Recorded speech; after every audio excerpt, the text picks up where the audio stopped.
नमस्कार साथियों, आपके सामने उपस्थित हुआ हूँ एक शानदार क्लास लेके जोधपुर के राठौड़।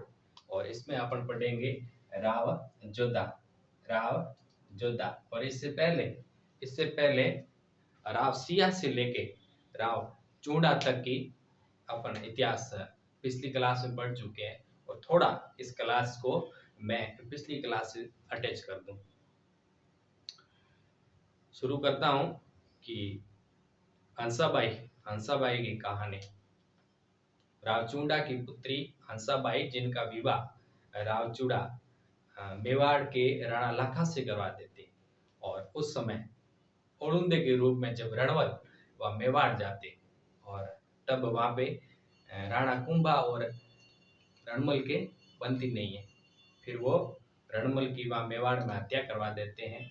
और उसके बाद में राव जोधा पुत्र राव जोधा वहां से भाग के मारवाड़, अपने प्रदेश मारवाड़ आ जाते हैं और कहोनी गांव बीकानेर आ जाते हैं।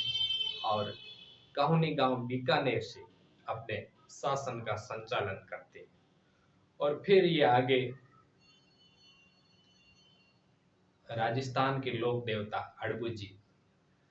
हड़बू जी की सहायता से मंडोर पर विजय पाते हैं। और उस समय मंडोर पर शासन होता है अहाड़ा हिंगलू और अक्का सिसोदिया, इनका या मंडोर पर शासन होता है। और ये अड़बू जी की सहायता से मंडोर को विजय पा लेते हैं। हालांकि अड़बू जी इस युद्ध में शहीद होते हैं। और राव जोधा अड़बू जी को जागीर प्रदान करते हैं। कहाँ की जागीर? बेंगटी गांव पाली की जागीर प्रदान करते हैं। और फिर मंडोर में ही 1458 को कुंभा का राव जोधा का यहाँ राज्याभिषेक होता है। और यहाँ राठौड़ा का राज्याभिषेक के समय राज तिलक की एक परंपरा होती थी।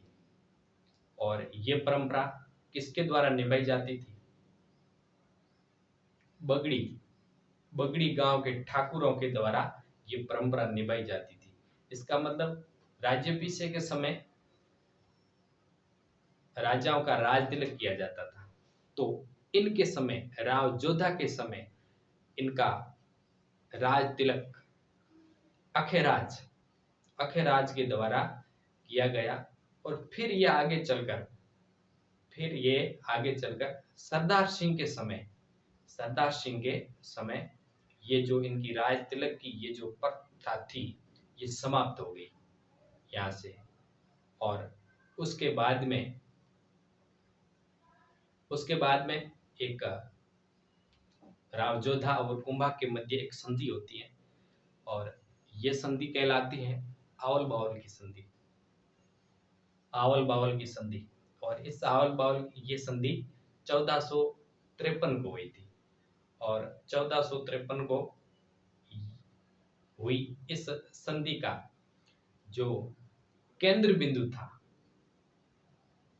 बिंदु माना गया, वो सोजित गांव कहाँ पड़ता है? पाली में पड़ता है, उसको माना गया।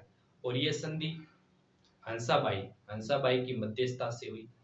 और इसके तहत राव जोधा ने अपनी पुत्री सरगार देवी का विवाह राणा कुंभा के पुत्र रायमल से करवा दिया गया।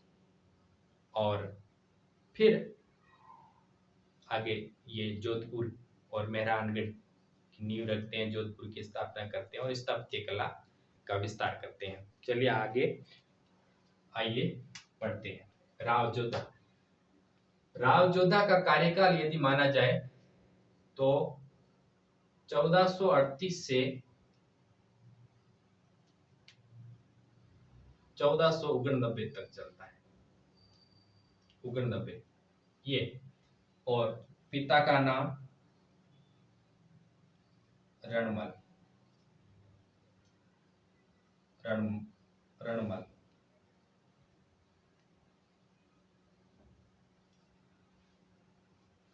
शुरू में ये चूंडा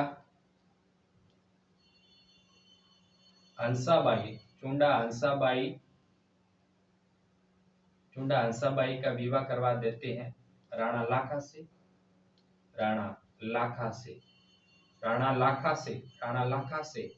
और फिर ये ओलुंदे के रूप में, ओलुंदे के रूप में ये जो रणमल, ओलुंदे के रूप में रणमल कहाँ जाते हैं? मेवाड़। और यहाँ इनकी हत्या करवा दी जाती है मेवाड़ में। किसके द्वारा?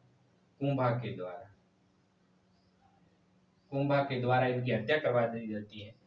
और फिर यहाँ जोधा, जोधा भागकर, जोधा भाग के कहाँ आते हैं? काहोनी गांव, बीकानेर के अंदर। और यहाँ से अपने शासन का संचालन करते हैं। शासन का संचालन, शासन का संचालन करते हैं। फिर ये लोक देवता, लोक देवता हड़बू के सहयोग से, हड़बू के सहयोग से या मंडोर पर विजय पाते हैं। कहाँ पे? मंडोर पे विजय पाते हैं। और फिर इनका 1458 को क्या होता है? राज्याभिषेक। क्या होता है? इनका राज्याभिषेक होता है 1458 को। तो इनके जो राज्याभिषेक करने की जो परंपरा थी वो बगड़ी, बगड़ी गांव, बगड़ी के ठाकुरों के द्वारा इनका राज्याभिषेक किया जाता था। और इनका राज्याभिषेक किसने किया? अखेराज ने, अखेराज ने इसका राज्याभिषेक किया। और ये परंपरा आगे चलकर समाप्त हो जाती है। किसके समय?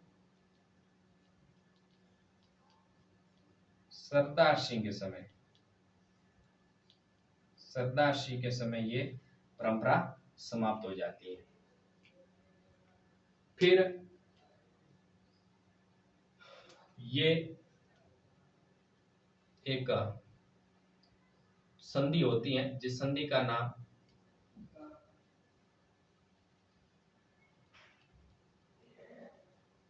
आवल बावल की संधि कब होती है? 1453 को। किसके मध्य होती है? कुंभा वर्सेस जोधा। कुंभा वर्सेस जोधा, इसके मध्य ये संधि होती है। और ये इसका जो केंद्र बिंदु है, संधि का जो केंद्र बिंदु है, ये केंद्र बिंदु किसको? सोजत पाली को, सोजत, सोजत पाली को ये केंद्र बिंदु मानते हैं। और किसकी मध्यस्थता से? मध्यस्थता से हंसाबाई की मध्यस्थता से, हंसाबाई, हंसाबाई की मध्यस्थता से संधि होती है। और राव जोधा, राव जोधा अपनी पुत्री जिसका नाम सरगार देवी, सरगार देवी, और इस सरगार देवी का विवाह करवा देते हैं। विवाह करवा देते हैं। किसके साथ में करवाते हैं? कुंभा के पुत्र, कुंभा के पुत्र, कुंभा के पुत्र ये रायमल, रायमल के साथ में इनका विवाह करवा देते हैं।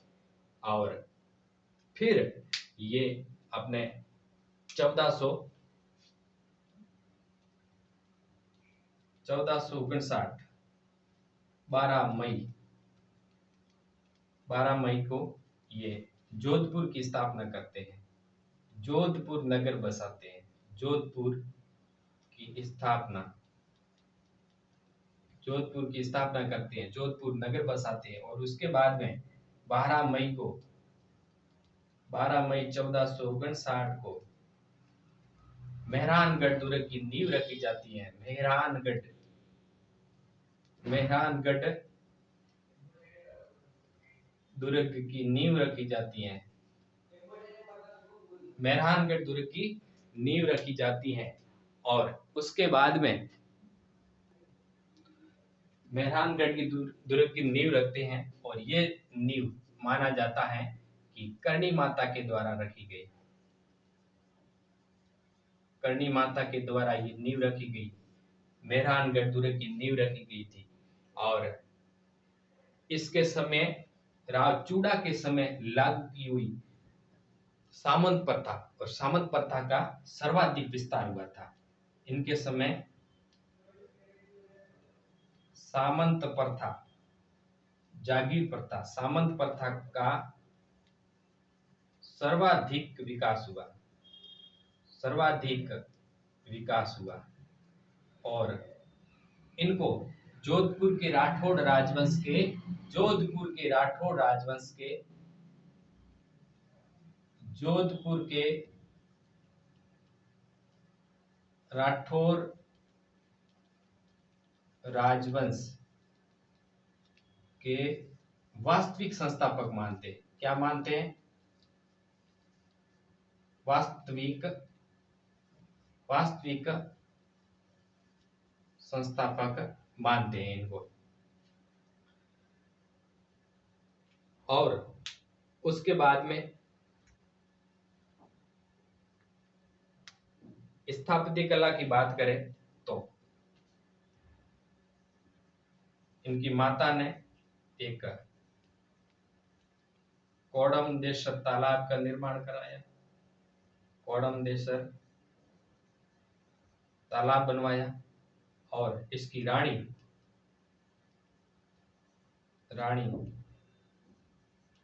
जसमा दे ने रानीसर तालाब बनवाया। और दूसरा एक और तालाब, जसमा तालाब का निर्माण करवाया, जसमा तालाब ये बनवाए। और दूसरी रानी चांद कंवरी ने जोधपुर में चांद बावड़ी का निर्माण करवाया, चांद बावड़ी का निर्माण करवाया। और इसके समय एक व्यापारी थे जिसका नाम था पदमचंद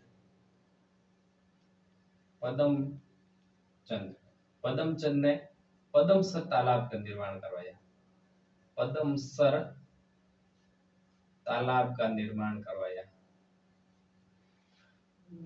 ये इतिहास रहता है रावजोधा का। और उसके बाद में स्क्रीनशॉट लेना ले लीजिए, शानदार एक क्लास है। और इससे बाहर रावजोधा के समय की जानकारी कोई भी बाहर नहीं आ सकती।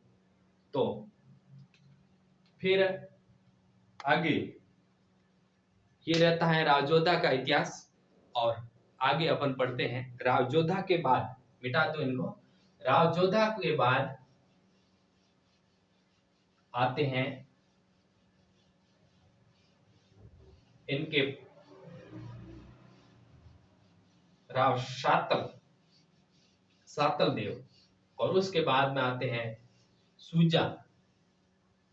और उसके बाद में आते हैं राव गंगा। और उसके बाद में आते हैं राव मालदेव। ठीक है। उसके बाद में आते हैं राव मालदेव। अपन जोधा के बाद अब पढ़ेंगे सातल देव।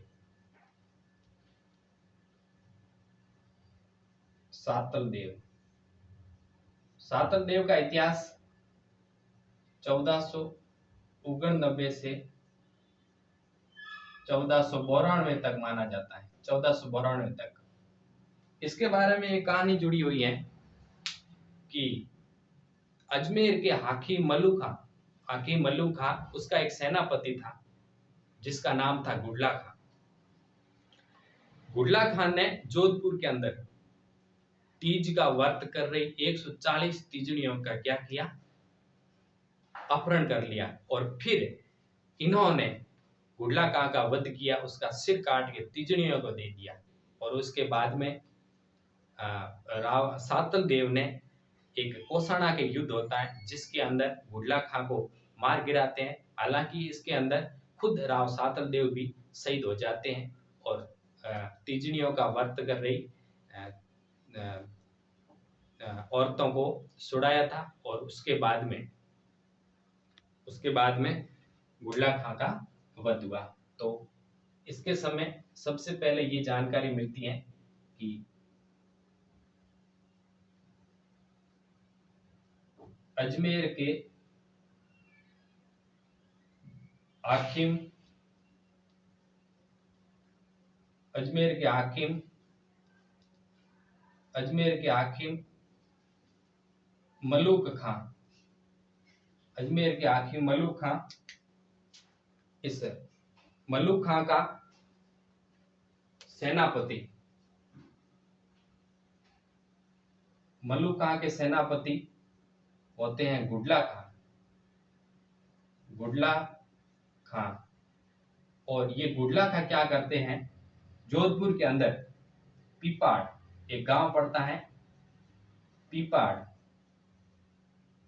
पीपाड़ के अंदर तीज का व्रत कर रही तीजड़ियों को इसका अपहरण कर लिया। तीजड़ियों का अपहरण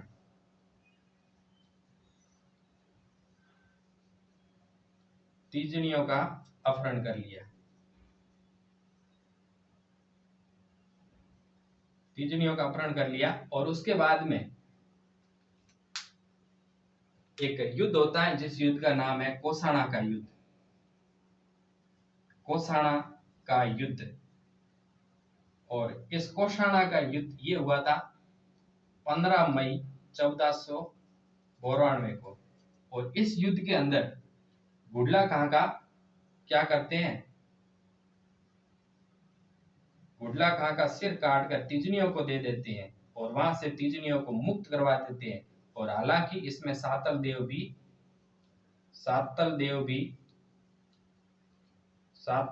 भी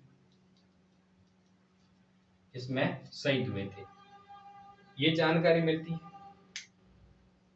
और आगे पढ़ते हैं राव सूजा।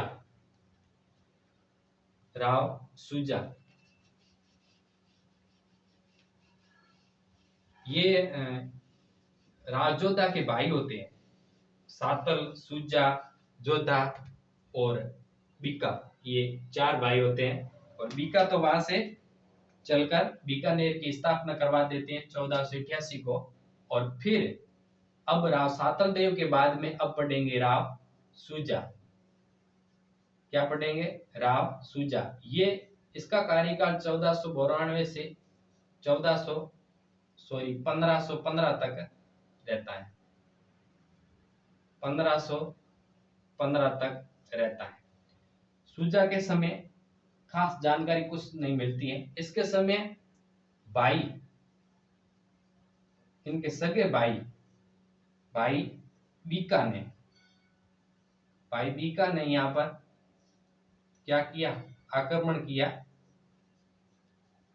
भाई बीका ने यहाँ पे आक्रमण किया और यहाँ जोधपुर से नागणेची माता की मूर्ति और ढोल और ध्वज ये सब ले चले गए बीकानेर के अंदर। तो बीका का आक्रमण, अपने भाई बीका का आक्रमण होता है। फिर यहां से ये